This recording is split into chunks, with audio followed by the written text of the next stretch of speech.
G'day everyone. I'm here with Hadleigh from DataThrive today. Hadleigh, how you doing? Thanks, Tony. How are you? Good, thanks, mate. Mate, thank you for joining us. Pleasure. Before we get into today's topic, phasing your tech transition, can you tell us a little about you and DataThrive? Sure. Hadleigh, I'm with Thrive. I come from what I tend to call an operational finance background. So I started out many, many moons ago in retail, sort of progressed through retail management, moved over into finance and started out as a bookkeeper. Then that's just sort of progressed over time, sort of financial manager, financial controller type roles. Then moving about 4 years ago into the digital implementation space. Obviously, I saw there's a fairly big gap in the market there. A lot of people were coming off server-based systems, going to the cloud, into that sort of zero ecosystem.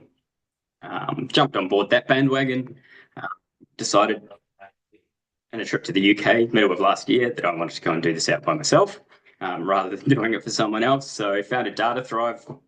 Here we are, working with a great bunch of partners, great bunch of clients, and loving it. Awesome, mate. Awesome. And what sort of clients do you work with? As I alluded to before, the zero ecosystem is probably a nice way of describing it. There's a lot of businesses which not necessarily operating in zero, but that sort of sizing. I tend to stay away from the ERP side of things. They're a completely different beast. There's a lot of time and energy spent in those. You're sort of wrapping yourself up in one client for 18, 24 months. Whereas we still do have longer engagements with some of our clients, but prefer to stay in that smaller and medium size of things. Anywhere sort of in that job costing space, manufacturing, retail, professional services are kind of my jam. Yeah, awesome. Awesome. To talk about phasing your tech transition and the phases of it. So I've got a few phases listed, and feel free to add any in for me, and we'll add any more that you want to talk about. But phase one for me is when you realize that it's time to change. How does that happen? There's a number of different reasons, right? You may be on a system that's, our old friends Workflow Max. Xero decides to shut that system down, and everyone all of a sudden has to change systems. Now, whether they go into a Workflow Max tool or they explore other options depending on their business. Cool. So phase one of deciding to change a system is when you realize or make the decision that it is time to change. How does that come about? What happens then? There can be a number of reasons why that happens. So systems get grandfathered, shut down, you're sort of forcing that need to change. Businesses can sell, new owners can come in and look in their old system and say this isn't actually delivering what we need it to. Businesses grow and evolve over time as well. I think that's probably one I find more common than anything else is a business seems to have implemented a system maybe 10 years ago, 5 years ago, and they've changed their service offering or they've changed their business model or they're changing what they're doing and their existing system doesn't actually tick the boxes that it needs to tick. Um, it can happen so many different ways. Yeah, sometimes people don't even realize it. They're just stuck operating in the same system. It's easy. They're looking at their bank account. They're having that meeting with the accountant at the end of the year going, hey, look, you've made a good profit. No one's actually diving down into those numbers in the operational process to see whether, hey, are my margins actually good? Are my billable rates, what they need to be? Businesses leaving $500,000 on the table because they haven't reviewed costing any time in the last 5 years. And I'm pretty sure if you said to any business owner, I'll give you an extra 500 grand a year, they'd be pretty happy about it. Yeah, it's very hard to turn down $500,000 for just doing things look different, right? Exactly. Couldn't Yeah. agree And more. it's doing things better. It's not it's not going in and overhauling a business. And I think the misconception is that people go, I'm in there to make people redundant. I'm not. Like I'm just in there to make everyone's life easier and better. Yeah, and to make the people that are there be able to contribute more in more profitable or revenue generate aspects of business. Cool. So when you've decided it's time to change, actually, I'm going to before that, my big one. This is something I always see regularly. One of the biggest reasons we get people coming to WorkGuru is people do their biggest job and they get to the end of it and they don't know whether they've made money. And that's a really terrifying thing for people. We've had a bunch of people go, hey man, I just did a $500,000 job and I don't know whether we made money. And sadly, if you don't know, you didn't, which is usually why they come to us. And so that is often a trigger for changing that system as well. We've worked together just on one WorkGuru system that's gone live this week. And we're not talking massive jobs. We're talking, maybe $10,000 jobs. And because of the complication with foreign exchange and, people putting time against jobs and that, they're actually got no idea in their old system what jobs were making money, what jobs were losing. And straight away now, within, 3 days of being live, they're turning around going, holy hell, let's stop for a second because our margins on these things, we're losing money. Some jobs are great. They're cream on top, and other ones they're sitting there going, we can't continue to do this. Awesome. Glad to hear that. Terrible that they're here, that they're losing money on jobs, but really glad that we can show them that that's happening and they can then make decisions about what to do. So phase 1, we need to do something. Phase 2, what do we need to do? What do we need? How does that phase work? What's the best way for people to manage that phase of the transition? The things that they want, there's never a unicorn. People go into this process expecting a unicorn, and I want a system that does all of these different things. I'm working on at the moment. There's 32 must-have requirements. And that's how we break it. I use the Moscow framework as the must-have, should have, could have, won't have. When they're putting 32 things in the must-have, 5 things in the could have, and there's only 2 or 3 things in the won't have. There's no unicorn out there unless you want to go and pay someone a colossal amount of money to build you proprietary software, and then they've got you over the barrel for the rest of your life. And anytime you want changes in that system, they're going to charge you premium rates to make those changes. It could be a guy working out of his garage, and that's what he does as a side hustle. He's just created this software system. So you never know. Understanding what you need out of a system and those must-haves are, I think, a really key part of this scoping process and looking for a new system and what one ticks more boxes than the others and what are the workarounds for the boxes that it doesn't tick. How do you drill into what you actually need though? Because it's a very interesting process. It's a very interesting phase because it's a combination of what is our current process, but also not being wedded to our current process because our current process won't fit the new system. So I always say to people, what is the outcome you're looking for? How do we map outcomes rather than processes first? I think that's a great way of looking at it. What I also do is ask why a lot. So when you're sitting down with people, they're talking through their business and the person in accounts is operating, how the production manager is operating, how the operational manager is operating, and you sit there and I'm sure people get annoyed with me because I just say why, and they answer, and then I say why. And the answer another why. And then they go, well, it's just the way we've always done it. And at that point in time, they kind of realize there's a more efficient way of doing things.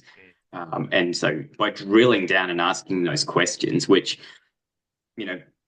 sales pitch, fantastic from a software provider, they will tell you what their system does. But unless you really understand how the business operates and what they want to achieve out of a system, you're never going to find that right solution.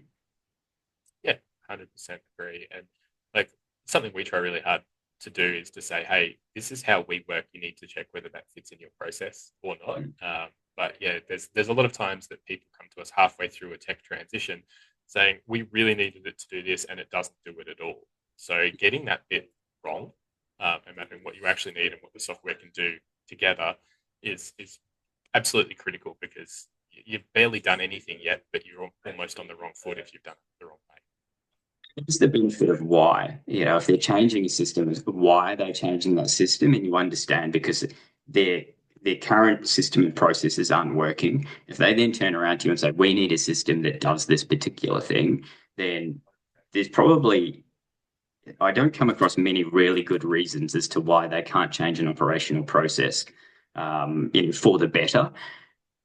When you start having that conversation, you go, oh, let's look at things a different way. This process could work in a completely different function to what you're doing now. And that light bulb goes off inside usually the business owner's head going, you know what, we're wasting a lot of time and money here.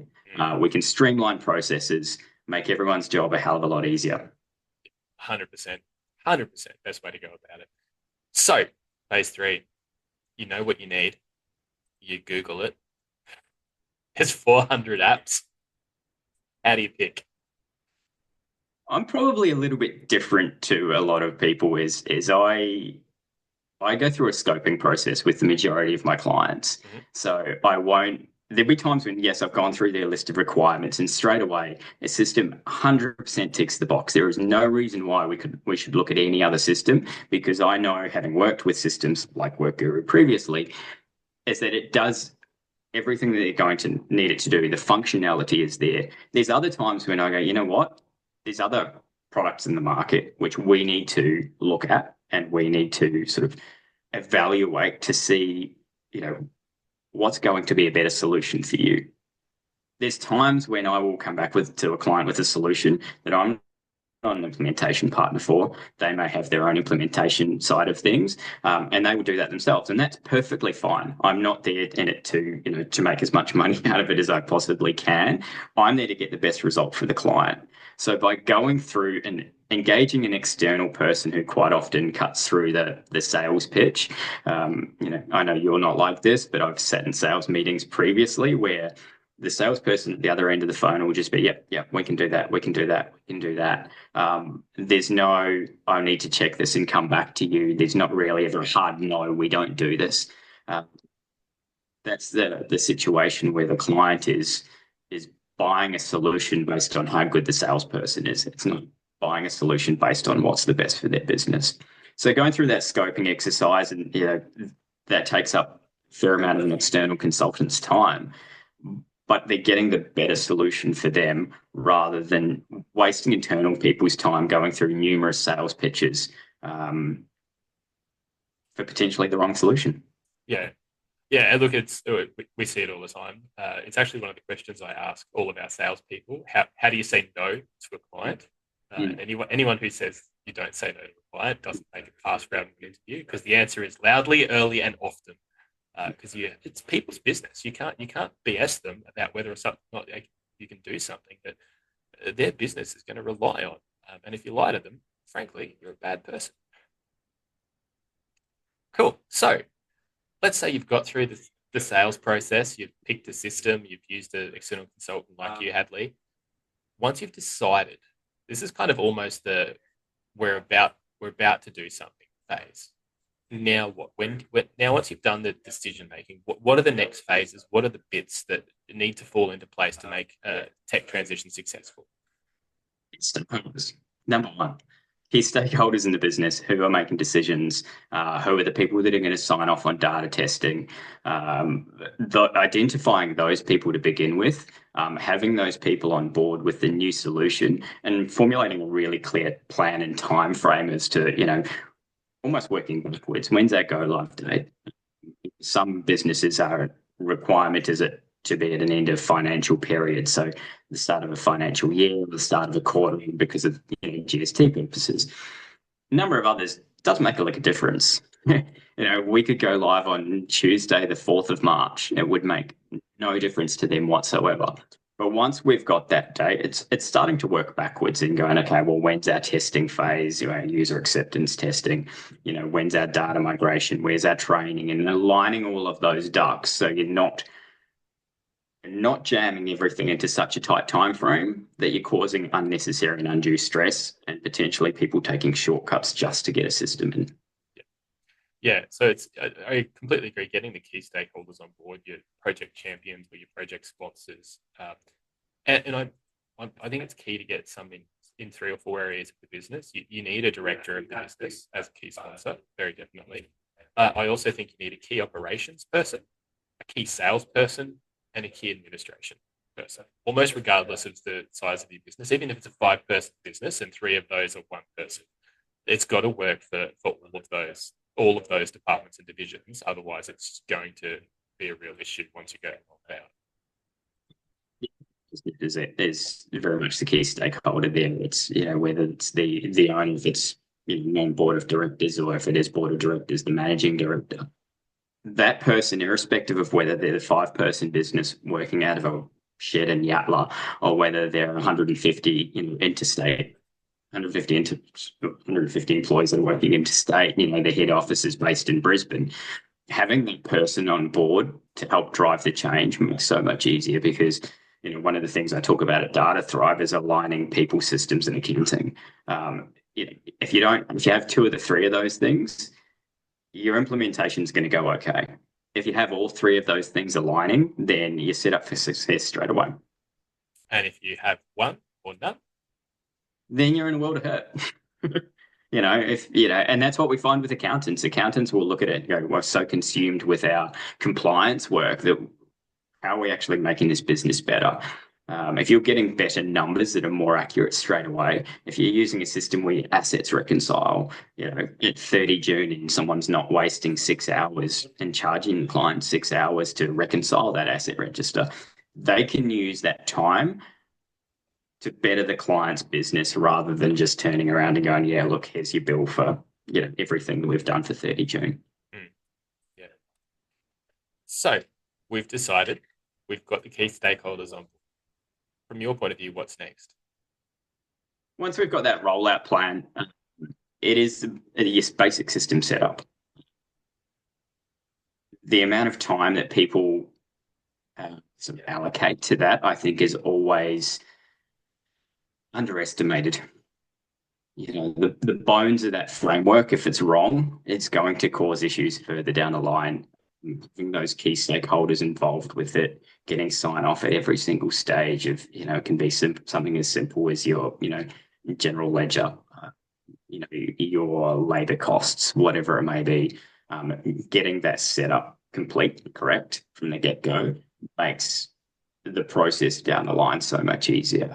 Once we've gone live in that first 100 days, we don't want to be turning around and going, oh, actually, we've got all our labor costs or labor setup incorrectly because we've put them under 2 tasks when really we need to have 10. So we've got to go back and change all our project templates, and it just becomes an absolutely painful exercise.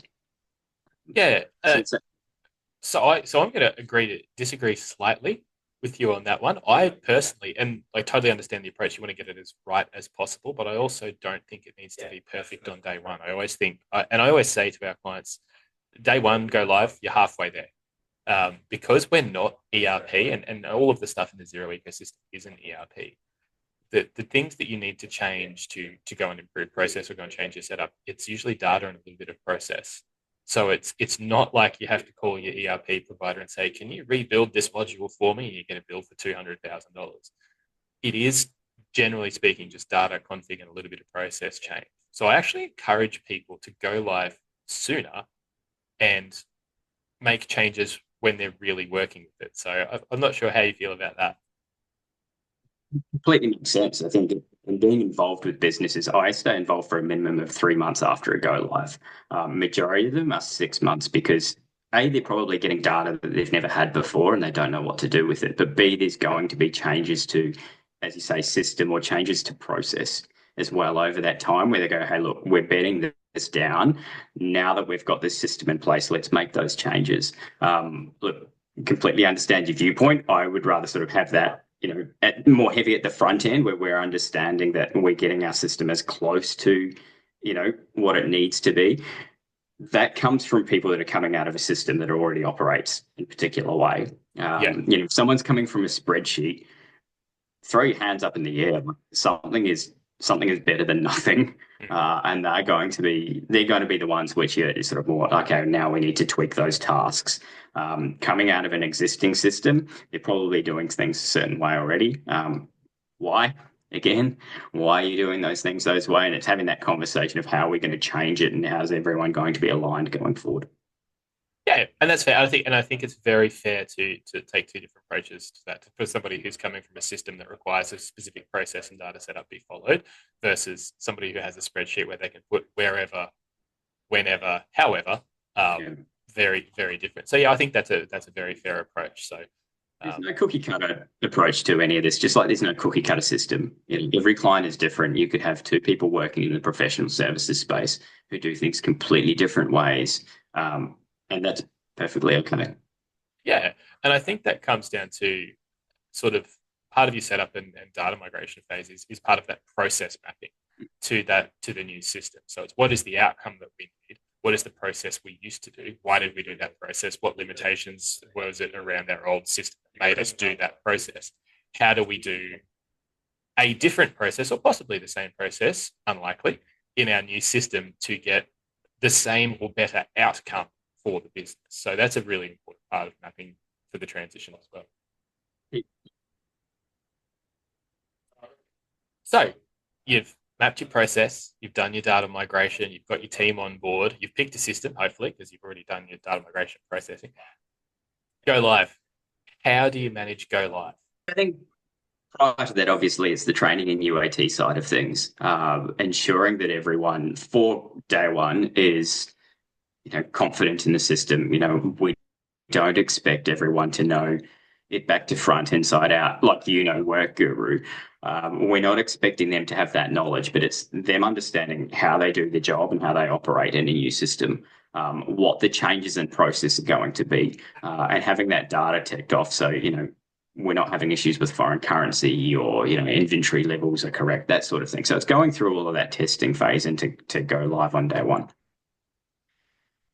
You mentioned before about how we make changes after go live, and that's always going to happen. Yeah. There's no, I hate the big bang on this. We don't change everything, in one go. It may be, another client that you and I are working with at the moment is we're actually just, the only part of this that we're going with is the quotes.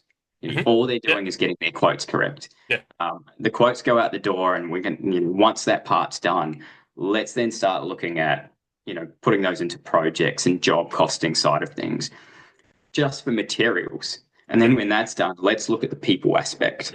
So we're not going, let's throw everything at the wall in one go. We're moving through a process that is not overwhelming everyone, enabling them to operate, getting quick wins, but continuing those wins along the way. So, go live is in my world, and probably yours, and go live is never really a big bang that, everything is done at once, and it's that oh shit moment that everyone has where, my world has just completely changed.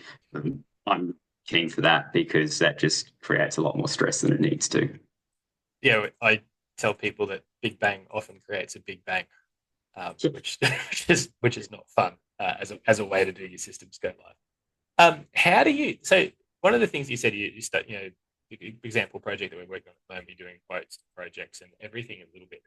How do you make sure that there doesn't become an inertia, and that so we only ever get quotes happening, or only ever get projects happening? Because one of the things I always like to try and do is a little bit of a bang, for everyone's process. We change everyone a little bit at the same time, kind of thing. So I always love getting, for me, it sounds stupid, but staff timesheets. If you can get timesheets in, and I know everyone hates timesheets, I will fight to the death on this. You only know if you're making money on a job if you know how much time you spent on it. The only way to do that is timesheets. How do you make sure that you don't get stuck? You've done 20% of the change on the project, and everyone goes, oh, well, this is the way we do this now, and you've introduced another moment of inertia trying to get people past that change. Question. I think with that, key stakeholder comes back into the equation. That one we've just spoken about, we're phasing it through quotes and then into projects and then into people. It's the business owner driving that. He's had the conversation with his accountant, and I alluded to at the very start of this conversation about leaving $500,000 on the table. Mm-hmm. That's this business. And he's had that moment where he goes, I need to change something, and the first thing I need to know is, am I getting the right margin on it? He's got a really, really complicated and extensive Excel spreadsheet that he's working out of. The time it takes to update that anytime there's a pricing change is absurd. And so, he without that, he potentially could have stayed in that system forever. He probably would have still lost that $500,000 a year. But by having him involved in this and driving that change with his salespeople, we're now, he goes, okay, we're now getting our margins better. If we've got a price update, we can just load that into the back end of WorkGuru, and it's changed, rather than paying some guy who's developed the spreadsheet for 2 days to update, various different pricing. So he's winning on a number of different areas, and getting that person involved and that person driving the change as well. We sign off on the first part, the sales team are live, and we're straight into the second part. Cool. So you've actually got a pet plan as part of your project plan. So phase one is this, phase two is this. That's it. And as soon as phase one is live, and I won't say we're comfortable in that, but live, and the sales team can quote correctly, we straight away move into projects. Yeah, fair. Yeah, comfortable, not necessarily the case. Great quote from another implementation partner from New Zealand last week that said, changing your system is like buying a gym membership. Day one is going to suck and be painful. You will not be ripped and have a six-pack on day one. You will be hot and sweaty, and you will hate going to the gym. But you've got to do it for a few weeks before it just becomes normal. Yeah. Let's not talk about going to the gym. So once we're live, once you're live, once you've done the whole process change, you've got everyone on every bit live. You're into what I like to call is the post go live continuous improvement process. How do you focus on that? How do you make sure that you're getting process improvement changes from what you're doing on day 1, 20, 30, 100, and make sure that you don't get stuck just with the same process that you had to go live? How do you manage that? You have to get entirely business and what they're coming from and what they're going to.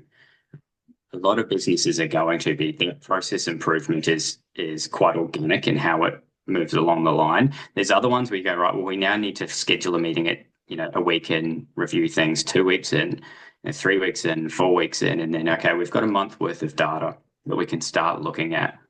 What has changed by comparison? Are we still monitoring, the people in accounts, the people in production, that they're not cheating the system? Just staying on top of our processes, I think, is the key thing, and people not reverting back to old ways, because there's a reason why they've changed the system. It's obviously something in their old system was broken, or it's turned off, or whatever it may be. So, if people revert back to what they were doing, what they've always done, then they're only going to get the same result going forward. Again, key stakeholders, having those people involved, meeting with them, having them drive that change as well, makes that process of, as I say, that CSP or success planning for 3 months, 6 months post go live, so much easier. Other businesses, having come from spreadsheets or nothing or paper or whatever it may be, all of a sudden they've got data which they have no idea what to do with.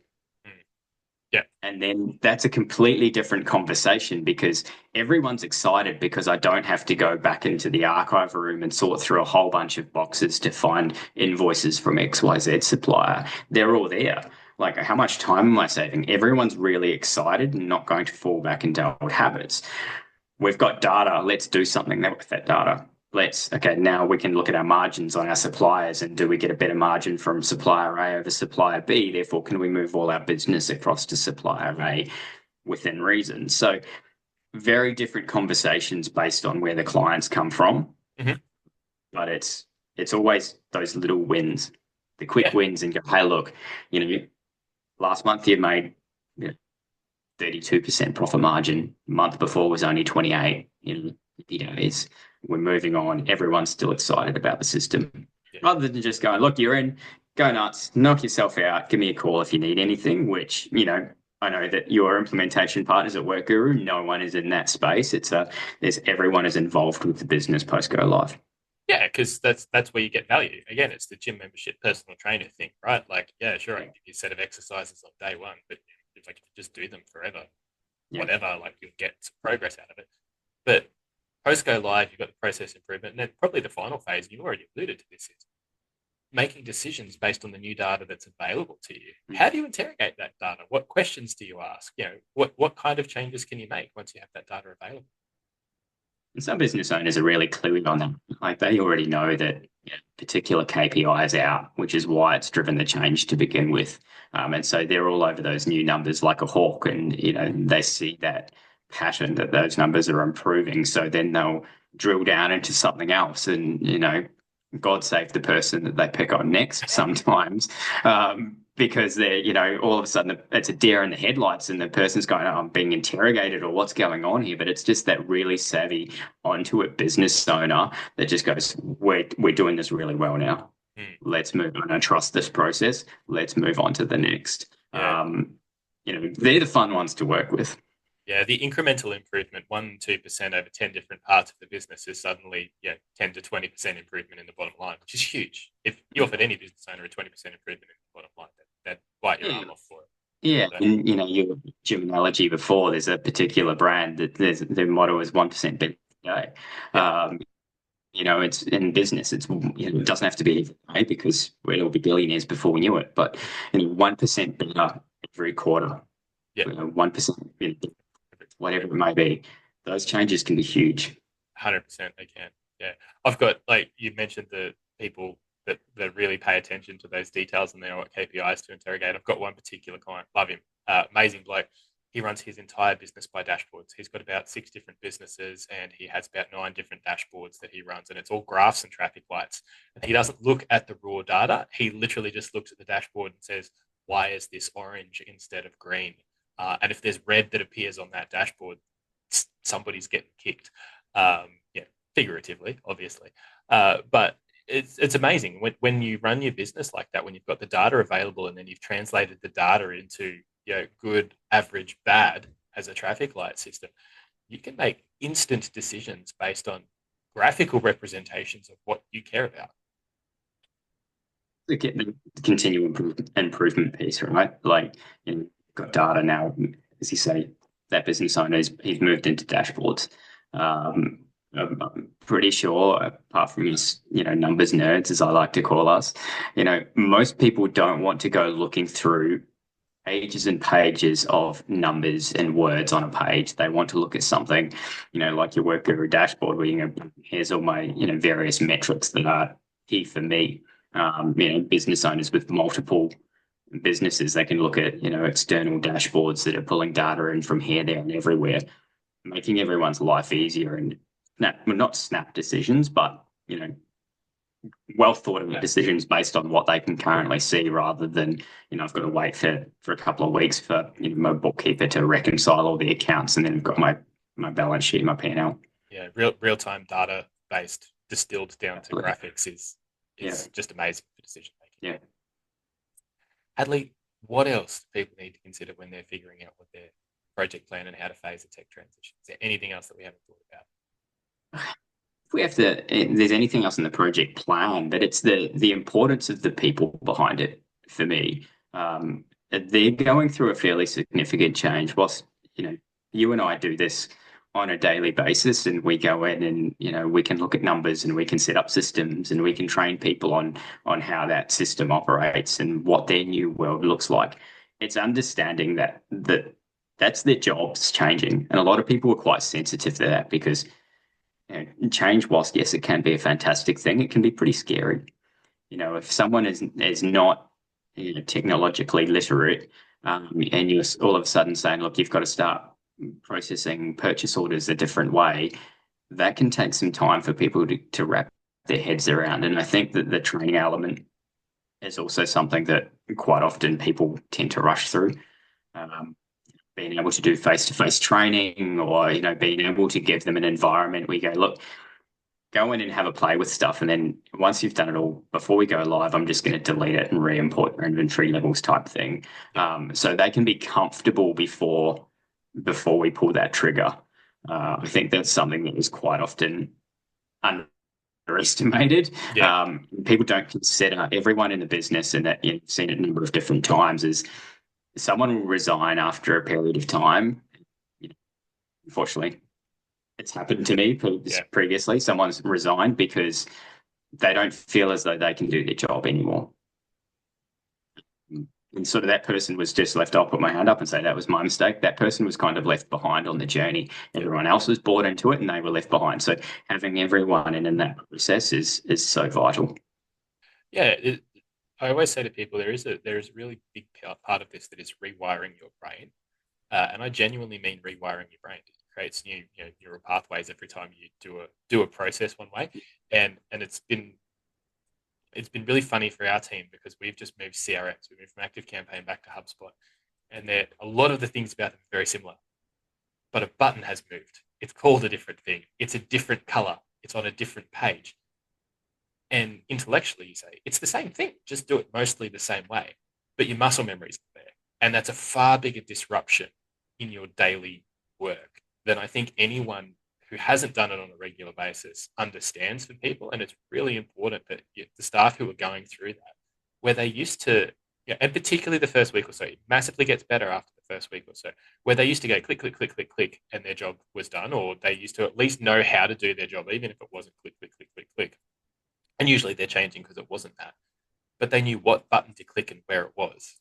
Now that they have to go looking for it, there is an extra mental load there until that becomes muscle memory. And I've one of our first clients now, and they're a case study client. Still won't name them because, well, telling you a bit of a funny story. But yeah, one of the girls there who, when we first did set up, she's the admin lady. She does all the invoicing and the purchasing. Wonderful, wonderful person. Day one, we did the training. We sat with her, and I said, "Are you good? I'll go. I'll be down the road. Give me a call if you need me." And I left, and half an hour later, I got a phone call saying, "Come back." She's crying, and it was just everything was different. You didn't have someone sitting there doing things next to her. Now been with us for quite a few years, but even I went back after 3 months, and she was raising an invoice for $40,000. She was doing it in 2.5 seconds. She was doing it so fast that it was making me uncomfortable. Like, can you stop? Please double check that. It's a big whack of money. Just make sure you're comfortable. But literally, just in that period of day one crying to month three, going so fast that I'm not comfortable with what she was doing. It's just time, and it's process, and it is rewiring the brain. It's a fantastic example of how people overcome that change, and being concerned that their work life is going to fundamentally shift into something, and the people that are potentially the roadblocks at the start of a project are the people that become champions down the line, because they rave about how good a system is, because I can raise a $40,000 invoice in 2.5 seconds rather than it taking me 6 minutes. So it's again, people aspect, having them on board. If people aren't operating the system, it's not going to work. 100%. Hadleigh, thanks for joining us. How do people get in touch with you if somebody wants some help with their systems migration, config, setup, training, process improvement? Yeah, reach out at datathrive.com.au, not .co.nz. I don't live in New Zealand anymore. I've been over here for quite a while. Reach out through there. There's a form you can email us on, reach out on LinkedIn, whatever it may be. DataThrive would love to have a chat. Perfect. Thanks very much for joining us. Awesome. Thanks, Tony. Appreciate your time.